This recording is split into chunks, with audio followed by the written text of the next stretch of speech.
सबसे पहले तो कॉन्ग्रेचुलेशंस, बिकॉज़ ट्रेलर ही इतना दमदार है कि आपकी आँखें बहुत कुछ बयाँ कर रही हैं इसमें। सो कैसा रहा आपका ये पूरा शूटिंग का सफ़र, अगर मैं जानना चाहूँ द साबरमती रिपोर्ट के बारे में?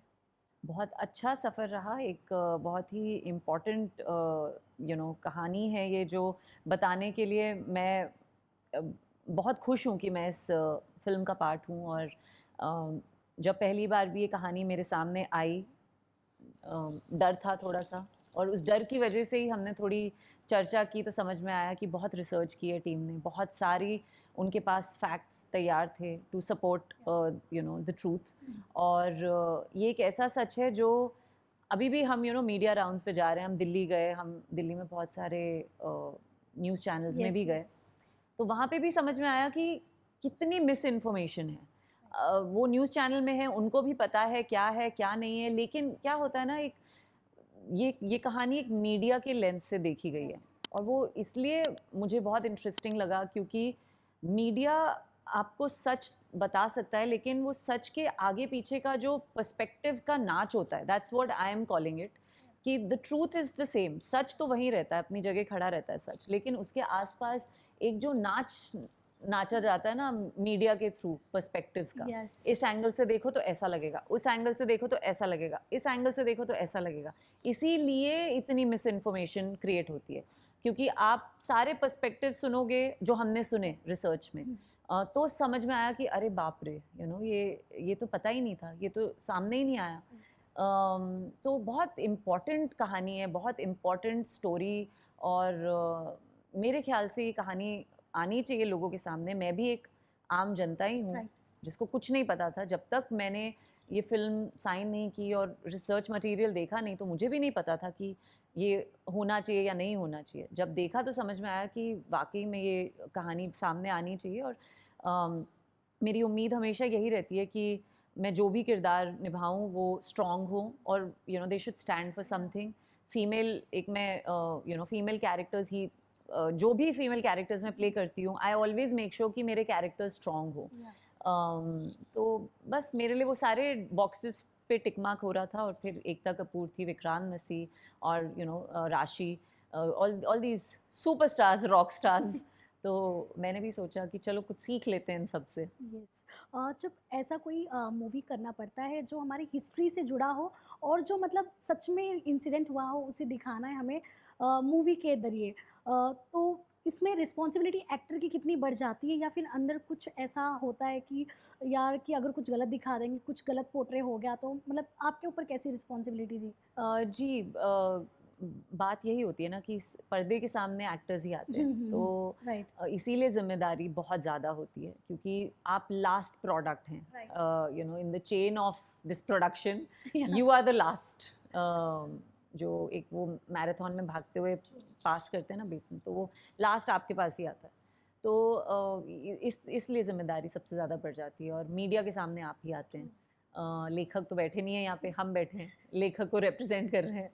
सो यस, जिम्मेदारी बहुत बहुत ज़्यादा होती है, लेकिन आई ऑल्सो फील कि इट्स अ टीम प्रोजेक्ट। मैं अकेले बैठ के तो ये बना ही नहीं सकती थी, मैं कुछ नहीं कर सकती थी। I had to have a team जिन्होंने कहा हमें ये कहानी बतानी है, और हम आपको सिलेक्ट करते हैं इस कहानी में पार्टिसिपेट करने के लिए।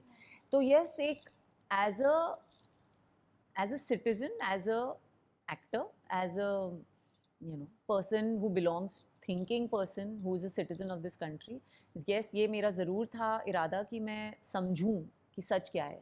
बेध्याने भी आप कर सकते हैं कि हाँ ठीक है, प्रोजेक्ट मिल रहा है कर लो, लेकिन ये जिम्मेदारी बहुत ज़्यादा बढ़ जाती है। तो डर लगा था जब तक, मतलब जब ऑफर हुआ था तब डर लगा था कि नहीं नहीं नहीं नहीं नहीं, क्योंकि मैं भी आम राइट। जैसे हम सब जनता सोचती है, मैं भी वैसे सोचती थी कि नहीं नहीं, पता नहीं क्या बताना चाहते हैं, पता नहीं क्या होगा, कैसी फिल्म है, क्योंकि आजकल वो बहुत दौर चला हुआ है प्रोपेगेंडा फिल्म का।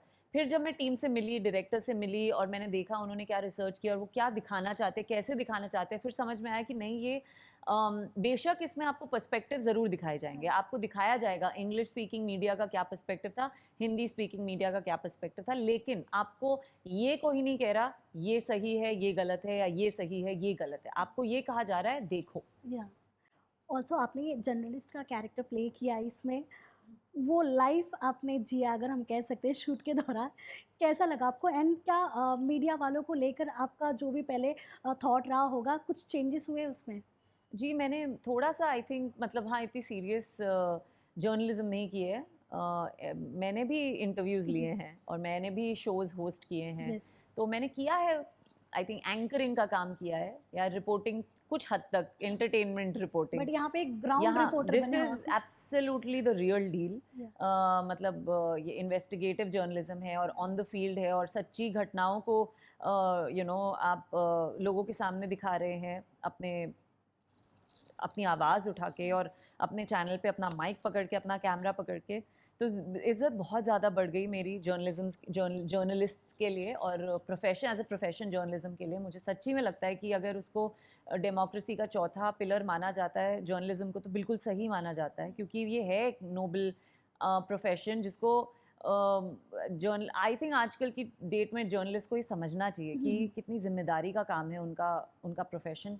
एक एथिक्स होते हैं यू नो एक वैल्यू सिस्टम होता है जर्नलिज्म का, बिल्कुल वैसे ही जैसे डॉक्टर्स का होता है या लॉयर्स का होता है।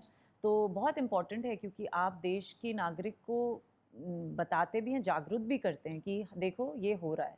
So I I have huge amount of respect for journalist after doing this film. And investigative journalist के लिए तो बहुत ज़्यादा इज्जत बढ़ गई है क्योंकि कहाँ कहाँ जाके क्या क्या करना पड़ता है। जब हम भी शूट कर रहे थे तो एक जब हम ये इंसिडेंट शूट कर रहे थे, आग लगी और फिर क्या हुआ, तो ऑफ कोर्स हमने बिल्कुल वैसा ही दिखाने की कोशिश की जैसा कि हुआ था। उसके कारण जब मैं जब परफॉर्म कर रही थी कैमरा एक्शन, तो आई न्यू मतलब आई रियलाइज कि जर्नलिस्ट जो मेरी जगह उस समय खड़ी होंगी या ऐसा जो कोई भी काम करता है, माय गॉड कितना डिफिकल्ट होता है। क्योंकि यहाँ मैं कैमरे पीस टू कैमरा दे रही हूँ, वहाँ पे कुछ हो रहा है जो मुझे कैप्चर करना है, मुझे उस पर भी नज़र रखनी है, वहाँ कौन क्या बात कर रहा है, वहाँ क्या हो रहा है वो भी बताना है अपनी ऑडियंस को। तो यू आर रियली मतलब बहुत डिफिकल्ट है, आसान नहीं है एक जर्नलिस्ट होना। तो बहुत इज्जत बढ़ गई उनके लिए। यस, ऑल्सो शुरुआत में आपने कहा जिस तरह से कि मतलब होता तो वही है जो होना होता है, बट नाचना जैसे आपने कहा वो एग्जाम्पल डांस ऑफ दिया। पर्सपेक्टिव। यस, वैसे आपके रियल लाइफ में आप एक पब्लिक फिगर रही हैं सेलिब्रिटी के तौर पर। कई बार होता है सेलिब्रिटीज़ के साथ भी कुछ गलत हेडलाइंस हो जाती हैं जिसके वजह से वो भी खाली एक दूसरे का, जैसे अभी तो नया ट्रेंड चल गया है, एक जगह आर्टिकल आया तो वो सेम आर्टिकल दूसरे भी आप पब्लिकेशन पे देख सकते हो, मतलब बिना क्रॉस चेक किए कई बार हो जाता है हाँ, ऐसे। Yes yes. उन चीज़ों पर आपका क्या पॉइंट ऑफ व्यू है? नहीं, मैं यही कहूँगी कि जर्नलिस्ट्स को ये समझना चाहिए कि उनका जो प्रोफ़ेशन है, उनका जो काम है, वो बहुत महत्वपूर्ण है एक हुँ, सोसाइटी के लिए, एक सिविलाइज़ेशन के लिए। यही कुछ छोटे-मोटे मुद्दे हैं जो हम अपनी ऑडियंसेस में उनको बताना चाहते हैं कि देखो, मतलब हम एक इंसिडेंट और एक सच्ची घटना के बारे में आपको बताएँगे क्योंकि उससे आप ज़्यादा रिलेट कर पाएँगे, राइट? लेकिन आई ट्रूली फ़ील कि आजकल के जर्नलिस्ट को थोड़ा सब लोग भाग रहे हैं बस क्योंकि इतने मीडियम्स खुल गए हैं। आपके पास इतने तरीके के मीडियम्स हैं, यूट्यूब है, सोशल मीडिया है, टीवी तो है ही। अब छोटे-छोटे वो भी हैं ऐप्स, तो आप हर जगह न्यूज़ अपना कुछ भी कर सकते हैं, right? And that is very scary क्योंकि हम सिर्फ़ दिखने के लिए बात करना चाहते हैं। कि सिर्फ मैं बोलूँ, एक टाइम पे आई रिमेंबर मुझे ये सलाह दी जाती थी कि out of sight out of mind, कि काम करती रहो। आई आउट आई थिंक ये जर्नलिस्ट फॉलो कर रहे हैं अब, out of sight out of mind, कि कुछ भी बोलने के लिए बोलते रहो। तो आई थिंक जो मैक्सिमम नंबर ऑफ जर्नलिस्ट हैं उनको उन चुनिंदा कुछ हमारे बीच में हैं reputed, honourable and serious journalist, उनसे सीखना चाहिए और उनकी संख्या ज़्यादा होनी चाहिए। क्योंकि ऐसा नहीं है कि आपके पास पावर है, अगर आप एक चैनल पे या सोशल मीडिया पे कुछ भी डाल रहे हैं, यू हैव द पावर। जैसे कि आपने कहा कि एक इन्फॉर्मेशन यहाँ ही उसी का आर्टिकल कहीं और बन गया और कोई चेक भी नहीं करता, बस सब डालने के लिए डाल रहे हैं। It's very scary, it's very very dangerous, society के लिए डेंजरस है। रिद्धि, कभी आपके लिए ऐसे कोई हेडलाइंस आया है जो सुनकर आपको शॉकिंग लगा हो, मतलब जिससे आपका कोई कनेक्शन ही ना रहा हो, बट वो सुनकर आप थोड़ा सा मतलब डिसअपॉइंट हुए हो मीडिया से? नहीं, आई आई आए भी होंगे तो मैं ना ध्यान नहीं देती इन चीज़ों पे ज़्यादा। मे बी आए होंगे कुछ याद 100%। कुछ याद आए नहीं, अगर मैं वही ऐसे? कह रही हूँ, मैं ध्यान नहीं देती। I don't carry it with me. वो मैं उसी मोमेंट पे मोस्टली मैं कैसी हूँ ना, मैं उसी मोमेंट पे शायद या तो अपनी टीम को बोल दूंगी या जिस जर्नलिस्ट ने लिखा उसको बोल दूंगी, and I will be done with it. मैं दिल में नहीं रखती। कभी हुआ है आपके साथ ऐसा कि आपको किसी जर्नलिस्ट को कॉल करके बोलना पड़ा हो? नहीं, ऐसा कभी नहीं हुआ। बस एक यही यही होता है मोस्टली कि मेरे प्रोजेक्ट के बारे में बात मत करो, जब हम फॉर्मली बात करेंगे तभी करेंगे, दैट्स इट। यही होता है mostly. I am also very, if I think if you, अगर आप भी एक यू नो एक ओपन बुक है या यू ऑनेस्ट, तो ज़्यादा कुछ कोई कह नहीं सकता। I own up to most things in yes. My life. Also Riddhi, मुझे आपसे ये जानना है, आपने टीवी में भी इतना आपका नाम बनाया एंड फिर उसके बाद जब आपकी बॉलीवुड में भी डेब्यू किया आपने, और आपके लिए आपने एक अलग ही जगह बना ली है यहाँ पर भी। सो आपके लिए कितना डिफ़िकल्ट था ये? बिकॉज़ हमने हमेशा ये सुना है, मतलब हमेशा ही सुनते आए हम कि बॉलीवुड में जाके अपने लिए जगह बनाना बहुत डिफ़िकल्ट होता है अगर आपके कोई गॉडफ़ादर नहीं हो। तो इन चीज़ों पर आपका क्या पॉइंट ऑफ व्यू है एंड आपने कितनी डिफ़िकल्टी सही है यहाँ तक पहुँचने में? सी डिफ़िकल्टी तो मैं नहीं कहूँगी, क्योंकि ऐसा नहीं है कि किसी ने, मतलब कोई मुझे धक्का नहीं दे रहा है कि ये करो, राइट? ये मेरी चॉइस है। हर रोज़ जो भी मैं कर रही हूँ मेरी चॉइस है, तो डिफ़िकल्टी नहीं है। मुझे पता है कि अगर मैं यहाँ काम कर रही हूँ या फॉरगेट एवरीथिंग एल्स, जिस दिन मैं एक्टर बनी वो मेरी चॉइस थी। किसी ने मुझे नहीं बोला। मेरा गॉडफादर कभी भी नहीं थे इंडस्ट्री में, और कोई नहीं थे कभी भी, लेकिन तब के कैसे हिम्मत आ गई। तो आज भी जब मेरे कभी कभी ऐसे दिन होते हैं कि मुझे लगता है यार क्या होगा, कैसे होगा, तो मैं उस दिन को याद करती हूँ, that that first day when I decided कि मैं एक्टर बनूंगी। और मुझे यही यही अपने आप को याद दिलाना होता है कि वो जो रिद्धि थी उसने कैसे फियरलेसली कर लिया, सोच लिया करूंगी। उसने तो कुछ नहीं सोचा ऐसा कि मेरा तो कोई गॉडफादर नहीं है, कौन मुझे काम देगा, ऐसा कुछ नहीं सोचा। तो मैं I always remember her, because honestly मैं और एक्सटर्नल फैक्टर्स को देखने का कोई मतलब भी नहीं है कि यहाँ गॉडफादर की, ये सब मुझे पता था। इनफैक्ट मतलब ये बहुत ही ट्रिविया कह लो या जो भी, बट जब मैं एक चैनल में काम करती थी बिफोर बिकमिंग एन एक्टर, तो तभी मैंने इंडस्ट्री को देख लिया था। मुझे समझ में आ गया था इंडस्ट्री कैसी है, और मैं तभी मैंने वो कर लिया था कि अच्छा, इस इंडस्ट्री में तो आप एक्टर तभी बन सकते हो अगर आप या तो एक पैजेंट विनर हो, या सुपर मॉडल हो, या आपके पास कोई गॉडफादर हो जैसे कि आपने भी कहा, या आप इंडस्ट्री से ही बिलोंग करते हैं। या यही तरीके हैं इंडस्ट्री, फिल्म इंडस्ट्री में काम मिलने का। या तो ये तो मुझे पता था। उसके बाद मैं नहीं बोल सकती हाँ डिफ़िकल्ट है या डिफ़िकल्ट नहीं है। It's okay, it's part of the journey. और ऑनेस्टली मैं बताऊँ, I am answering my inner calling. मैं उस दिन, मतलब जब तक मुझे एक्टिंग करनी है मैं तब तक ही करूँगी। अगर किसी दिन मेरे दिल ने बोला छोड़ यार, it's not worth it, I'll do something else. But मैं यहाँ इसलिए हूँ because there is something inside me, there is an inner calling.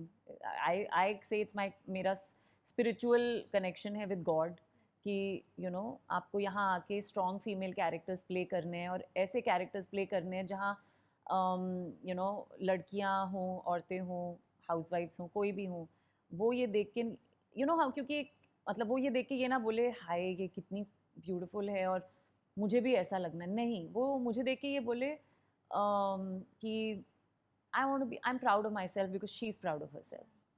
So I think, मतलब सबका अपना एक रीज़न होता है to do what they are doing. मेरा वो रीज़न बन गया ओवर द ईयर्स टेलीविजन में जब काम शुरू किया। बट या I always try and recall that girl जिसने सबसे पहले सोचा था एक्टर बनते हैं, अच्छी खासी नौकरी थी, छोड़ के मैं एक्टर बन गई। या बट आपके लिए एक्टर होना ये ज़्यादा, मतलब एक्टर कहलाना ज़्यादा प्रेफर करती हैं आप, या फिर क्योंकि कई बार ऐसा होता है ना, जो टीवी से जो एक्ट्रेस अभी बॉलीवुड में आए ना, उन्हें जब टीवी एक्टर या टीवी एक्ट्रेस कहा जाता है ना तो बहुत कतराते हैं वो लोग। सो वो टीवी टैग से आपका क्या मतलब, अगर आपको कोई कहे कि हाँ आप टीवी एक्टर थे, तो मतलब आपको कुछ अलग सा फील होता है? नहीं, मैं तो बहुत प्राउड फील करती हूँ कि मैं टीवी एक्टर हूँ।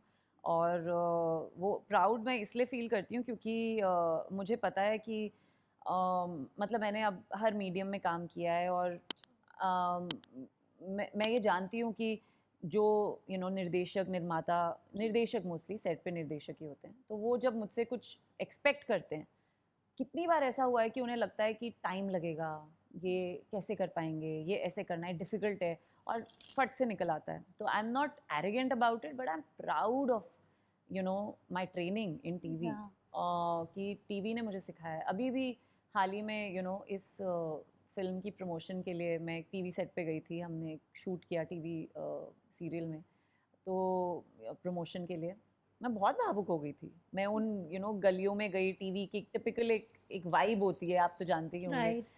तो वहाँ पेटियाँ पड़ी हुई हैं और ये प्लास्टिक की चेयर्स, और मैं बहुत भावुक हो गई। आई वाज फीलिंग वेरी ग्रेटफुल कि यहाँ से शुरुआत की थी और आज देखो, मतलब मैं वापस यहाँ आ रही हूँ एक फ़िल्म प्रमोट करने के या लिए।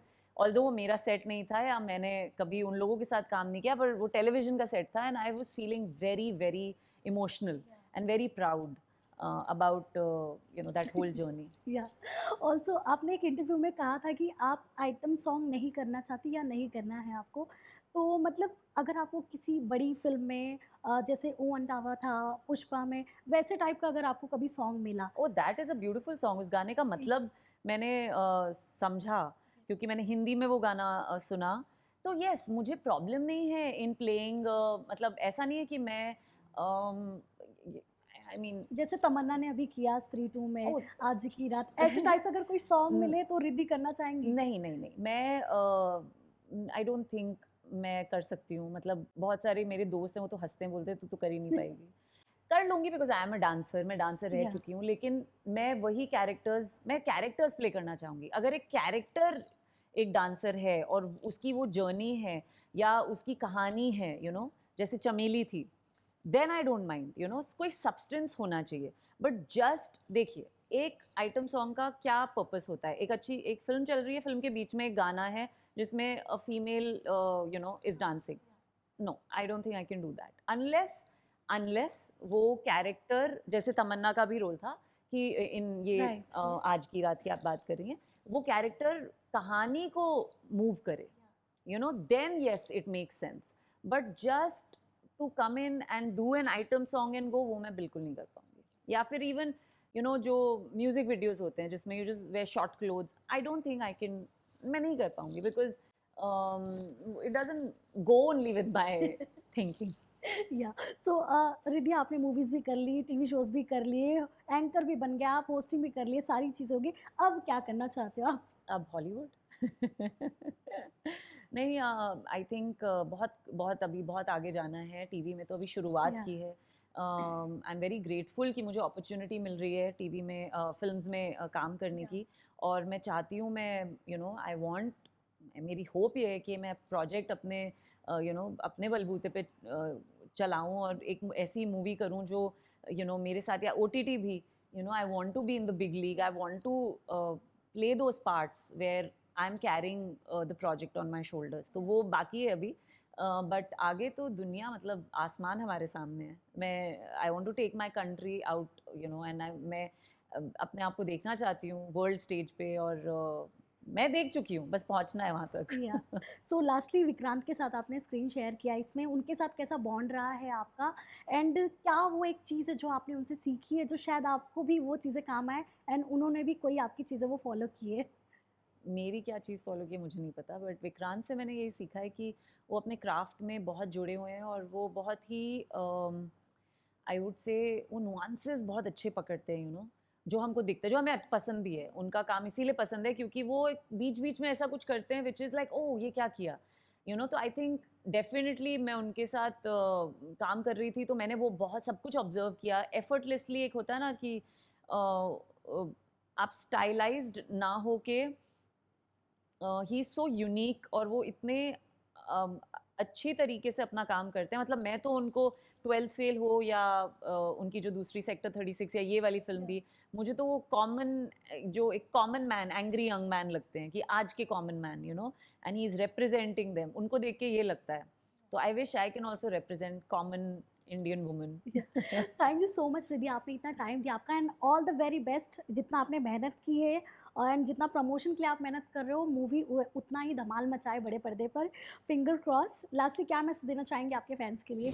मैं सबको यही कहना चाहूँगी कि हमारी फ़िल्म द साबरमती रिपोर्ट 15 नवंबर 2024 को रिलीज़ हो रही है आपके नज़दीकी सिनेमाघरों में। प्लीज़ आके देखिए हमारी फ़िल्म, और सबके साथ आइए, अपने परिवार के साथ आइए, और बस, इट्स अ वेरी हिस्ट्री की इंपॉर्टेंट कुछ फ़िल्म। नॉलेज लीजिए। जी, बिल्कुल, हमारी हमारी रीसेंट हिस्ट्री की एक बहुत इम्पॉर्टेंट दुर्घटना है, और हम चाहते हैं कि ज़्यादा से ज़्यादा लोग उसे देखें और जाने। सच तो सब जानते होंगे, लेकिन वो सच के साथ क्या क्या हुआ था और क्या क्या हो सकता है एक सच को लेके मीडिया के थ्रू, ये आप देख सकते हैं, तो ज़रूर आके देखिए। Thank you so much, wishing you all the good luck.